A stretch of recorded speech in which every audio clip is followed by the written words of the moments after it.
It's really simple enough. When you walk into or grow into the knowledge of God, everything changes. Your perspective, the world's view, is all different. You see, the world is about what the world is about. And you who are of the world, you know what you are about. But a person that's truly born again, a person that cares, is different than you.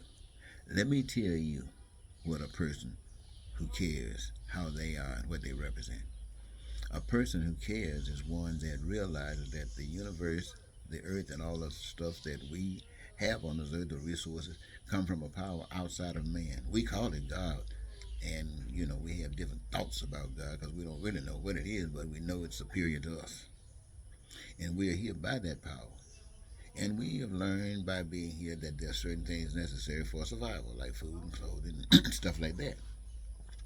We've learned that being here, we at least want that which is required, and that which is needed, and we desire other stuff.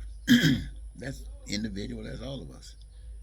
And so, excuse me, having come to this knowledge, then in respecting that superpower, then we want to live in peace and be prosperous and free. You know how that thing goes. So the thing that we say, how do we do this? We know that in order for us to have the food, clothing, shelter, education, we got to make it. And so we get busy. We choose what we want to do in this process, and then we do it.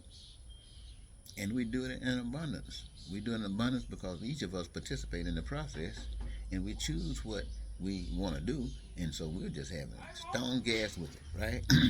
So that allows us to live in peace and be prosperous, free, and joyous, happy, fulfilled, satisfied, and live the life and not just dream about it. That's what happens to a person who is grown outside of the system. So if you see a person out there pissed off because somebody's hungry, if you see and doing something, not just talking, but trying to draw attention and trying to get people to change it and tell them something better. If you see somebody out there in war and killing other folks, no.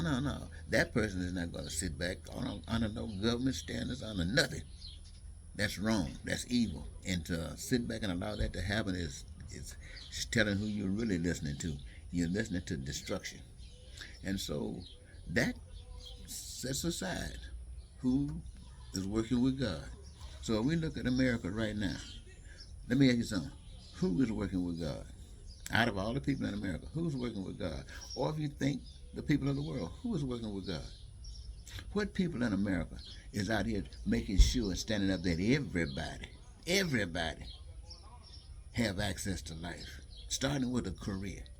What group of people, what individual is out here standing making sure that America respects the right of every individual to have a job and the benefits? Is there an American out here that's standing out? So if there's no American out here, then where's the evidence that you care about God? If your little caring about God is deceitful, it doesn't mean a thing. And that's why the world is getting worse, because what you've been taught doesn't mean a thing. So, if you're not looking out for one another, if you're making sure that everybody got what they want, need, desire, if you're not doing that, you're just a crook, hiding under this title or hiding under that title, but nevertheless, you're just a crook. But you don't know any better. So this message is not to just condemn you, but it's to confront you, tell you you've been misled, share with you what would fix this stuff. But I ain't gonna get mad with you if you decided not to do it. But just get out of my way, because I'm expecting to receive everything that God has designed for each of us. You fight it if you want to. Get out of the way. I want my needs, my wants, and my desires met. I want my food, my clothing, my shelter, my education, my health care, my transportation, my anything that I want to do that's made by the hands of man or enjoy. I want to live in peace and be prosperous, free, joyous, fulfilled, satisfied, and living the life and not dreaming about it. And I don't want no, the lying and cheating stuff and all that bull. You guys do that if you want to. But get that stuff around me. And I don't want you trying to kill me to separate me from you. But if you do, and God says it's okay with me. Have a good day.